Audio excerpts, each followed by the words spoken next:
One last time for the road.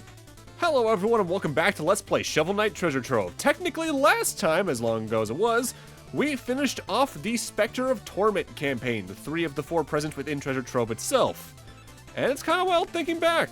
Not only is the game over a decade old at this point, to the point where the main campaign's getting a re-release with new content relatively soon, but it's been over 4 years since I did the original playthrough. I think I started that pre-pandemic technically.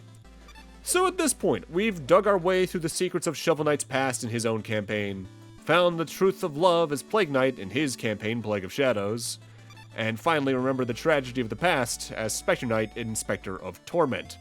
So now it's time for us to charge on through and reach the final of the 4 campaigns, the King of Cards. Match brains and brawn in this regal prequel. This, I believe, was released in December of 2019 off the top of my head, so just over 6 years ago now at this point. At the time of recording, it's currently mid-March. Let's get on in and see what King Knight's whole deal is, shall we?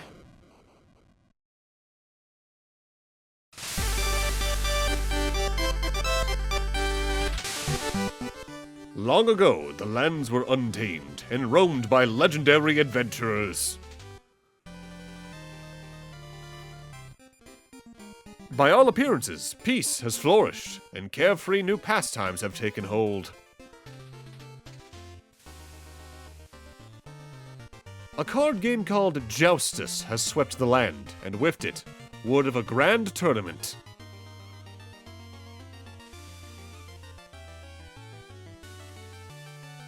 Presiding over the contest are 3 Joustus judges. These wise kings have been chosen to spread joy and unity. This contest is of great interest to King Knight, for though some call him a fool who plays at king, even fools know this.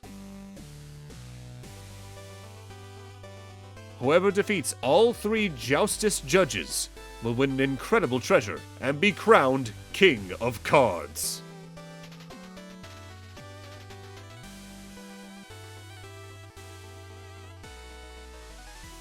Competing for the Joustus crown is no simple matter, but King Knight schemes undeterred toward a kingdom of his own.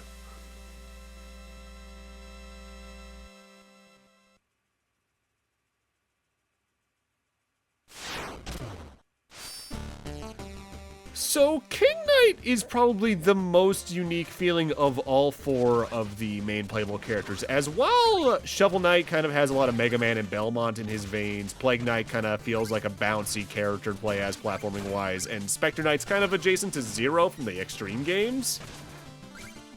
King Knight's closest comparison is Wario from Wario Land. Your main attack is a shoulder check forward that you can use to bounce into enemies. But notably, you can also bounce off of walls to enter this little twirling state that allows you to break anything beneath you, as otherwise, King Knight actually has no way to directly dig. This ultimately leads to King Knight using the walls in any given stage just about as often for his platforming as he does the floor, even more so than Spectre Knight did with his climbing the walls ability for a short period. Notably, while you're twirling, you can jump off of enemies, of course, and that's how you dig into dirt piles like that for extra money. But you can also use it to pogo around on any enemy or hazard around like that on a screen, sort of like Shovel Knight can with his shovel in his own campaign. Though, notably, there are a few more limitations to that are more on a stage-per-stage basis that we'll get into as we go. As usual, though, make sure you take care of every enemy along the way you can just to get some extra money, because more than any other campaign, you use a lot of cash as King Knight. As there's much more purchasables, and they're often much more expensive than in the other campaigns. Get this, the guy covered in gilded gold is probably going to end up being the richest of the 4 playables. That right there is a special little hoop. Hopping on one of these at any given level will take us over to a subsection. Not every stage has one of these, but you're going to want to enter them whenever you see them if you're trying to either get a bunch of money or 100%, because either they're going to have a bunch of riches, or one of King Knight's multiple collectibles we need to get throughout the game, whereas Plague Knight had the Cypher Coins, and Spectre Knight had the Red Skulls. King Knight has that medal we just saw. That is a merit medal. There are 135 of them to get in this game. which seems a little high, admittedly, compared to the 100 skulls for Spectre Knight, but also very low compared to the 420-ish, I believe, total Cypher coins in Plague Knight's campaign. There are 3 in every stage. And also a couple of others in extra places we'll talk about as we go. And that might seem a bit weird given the number I just gave, but trust me, it makes sense in this campaign. Also, as I believe I've said in every campaign at this point, if you see a tile that looks out of place on any given wall, be it a flourish that's not usually there in that specific type of section or a crack, charge into it, as it'll likely reveal a little side room that either has healing items, extra money, or maybe even merit metal itself. Keeping your eyes on the level design means more than just trying to avoid the hazards and enemies, is the best way to put it. Also worth noting, it doesn't come in handy against this specific dragon, but you can also roll after doing the shoulder charge as King Knight. That has its own specific uses involved in platforming and all that, but we'll see that as we go. That there is a level-ending ring. You might think, wait, we're already done with the first level? Yeah.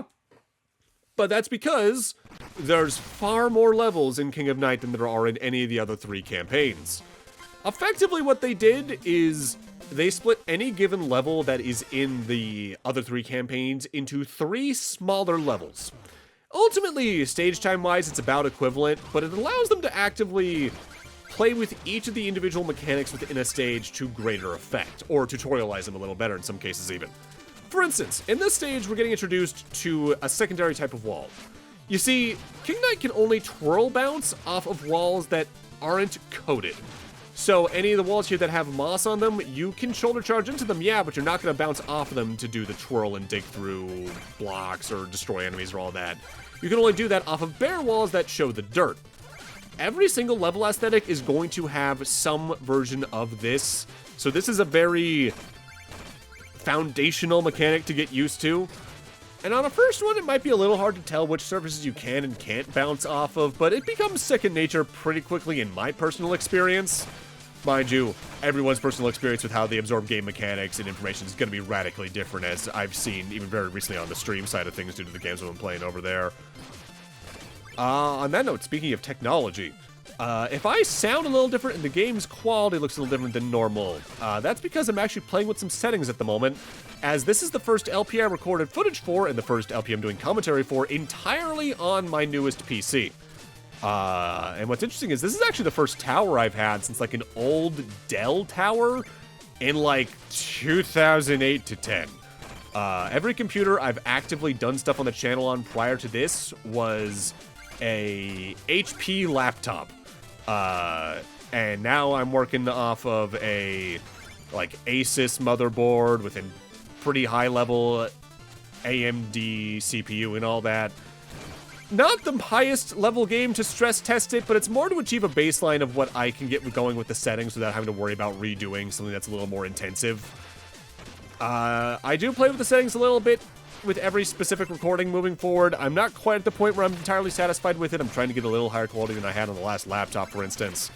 But if there's any incongruencies with things visually, it's largely due to that. I've technically been working on this PC since, like, I'm gonna say probably mid-October was when the project really kind of started, but I didn't have all the parts together until, like, late December to mid-January, and I've just been kind of testing things here and again, doing the occasional stream on it. I'm not 100% on it yet, because there's a whole bunch of stuff I've yet to transfer over, but I'm trying to make it the main machine for video editing, at least, as it can handle a lot more things due to its higher specs.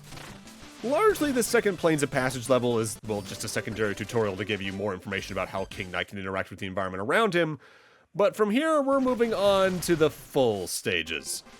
But first, a trip home, why don't we? Welcome to the homestead. Oh, my little prince. Do you return to save the day with the ingredients I requested? Mother, I am no prince. I am a king. And mother, kings have subjects who do their bidding for them. Oh, my precious love. Those are rats, not subjects. My rats are loyal to the last. They're my starter subjects, part of my grand plan. I must acquire a joustus deck and be declared the king of cards. This is far more important than errands. Well, you can't rule on an empty stomach. Please, my valiant knight, eat. All right.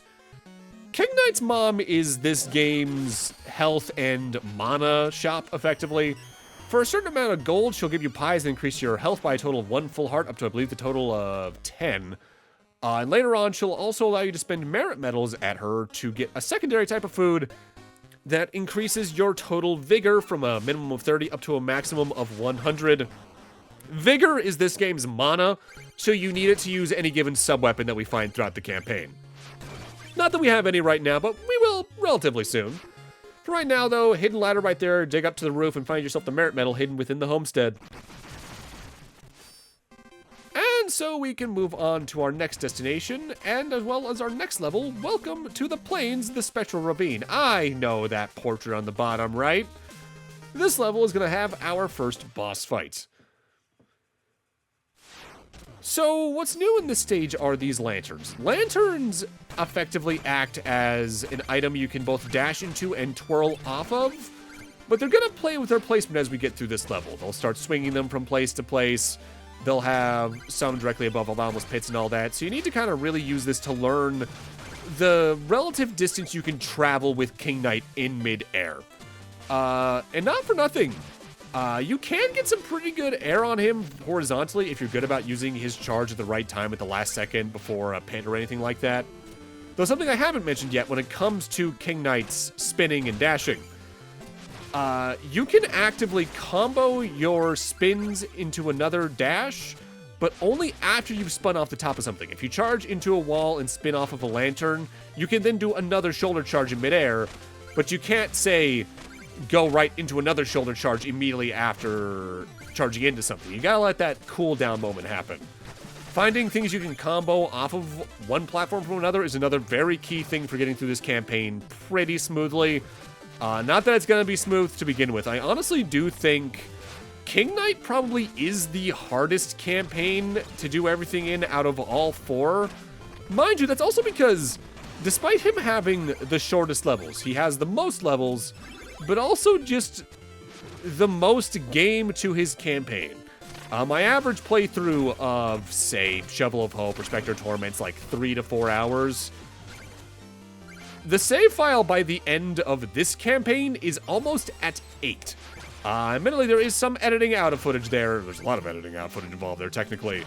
But it could definitely make this campaign more of a bite, both in terms of difficulty and size, than some people would probably want out of it. There's a reason I usually see people talk about this campaign the least, I think is the best way to put it. At least from my experience, the people that I know, they talk most about Shovel of Hope, the characterization in Plague of Shadows, or just playing Spectre of Torment. King Knight doesn't really get talked about as much. In fact, you can even kind of see that in the game's Steam achievements. For instance, according to Steam's achievements, roughly 1 in 3 people who own Treasure Trove have finished Shovel of Hope, roughly 32.5% of players. The next highest is at 13.2% for Spectre Knight, about 11% flat for Plague Knight, and then King Knight in a distant 5.8% of players having finished his campaign. Part of it is probably just how long it took for this campaign to come out, because it was about half a decade from when the game originally released. But that is still really low, even compared to a lot of other achievements I've seen, where it's like the whole, this many people have beaten the game on this trophy list, or have reached even the first boss fight. This is a complicated campaign to talk about in a lot of regards. For right now, though, time for our first boss fight. Your quest to become King of Cards has not gone unnoticed. Ah, word has reached the slums, has it? Am I to travel with an entourage of mangy beggars now? You shall remain silent and heed my words well. You stand no chance unless you— Out of my way, you reeking husk! I won't humor panhandlers on my path to the joustess crown. A child in the guise of a monarch. I will teach you respect and the true meaning of fear. Spectre Knight has some new tricks this time around because it's actively a new version of him we're fighting. This is Spectre Knight based on his abilities from his own campaign. He'll use a lot of the sub-weapons on you. He can throw the bounding soul to bounce that along the screen a couple of times. He can use the spider sides to have projectiles that crawl along the floor, up the wall, or even around the platforms on the sides of the screen. But if you're very close to him, he'll try to use the Dread Talon, which is pretty powerful and has a pretty wide hitbox. But what's good is that he reacts pretty violently to your shoulder charge. So if you just attack him in the middle of that animation, he's not going to really get it off. He's not a very hard boss, despite how active he is. You are impudent, but quick on your feet. Interesting. Horrors! You touched my cape! Now I must launder away your disgusting filth! Take these, and waste no more of my time. We got a Joustus deck, a starter deck of Joustus cards. Finally, your card quest can begin. A Joustus deck? Did you soil it with your witchery? They're ordinary Joustus cards, you simpleton. Seek the nearest house of Joustus and play your role. Okay. So that's going to give us access to the place we just talked about, the House of Joustus. But we're not going to access that until next part for a couple of reasons. Just know that for right now, it's sort of the replacement for the villages from Shovel of Hope and Plague of Shadows. For right now, we have a temporary level. Like in the other campaigns, after you've cleared certain levels, occasionally a special one will show up that just will give you a bunch of money for clearing it. You should do these anytime they show up, as you're going to need a lot of gold in this specific campaign to get all the upgrades, as I mentioned earlier. Plus, even if they throw you at some tougher level design in these, usually it'll give you enough information about how to control King Knight and certain other more obscure scenarios should they happen. A very common one I find on a first playthrough this campaign is you get really used to last-second saves with King Knight, as it's very easy to almost fall in a pit, but then save yourself at the last second by just charging into the corner of a platform and then twirling up from there. In a way, it's kind of a follow-up to the little flip Spectre Knight did at the end of climbing a wall, but it's a lot more deadly, because if you mess up, well, you're likely going to die, in most cases, especially later on in the game. So, getting a little bit ahead of ourselves. Next part's pretty much going to be entirely focused on the House of Joustus that Spectre Knight just brought up. And part of the reason why this campaign is not only twice the length upwards of some of the other ones, but is probably so hit or miss, comes down to Joustus itself. It is a very heavy-handed mini-game if you want to get 100% in this specific campaign. And what I'm just going to tell you outright, if you don't click with it by the second major House of Joustus we go to, I'd recommend just stopping playing it and focusing on the levels, because you can still beat the game with just focusing on that. And you don't miss out on too much by doing so. But with that, I'm going to need to end this off here. Thank you guys for watching, and in part 2, the House of Joustus. See you guys then.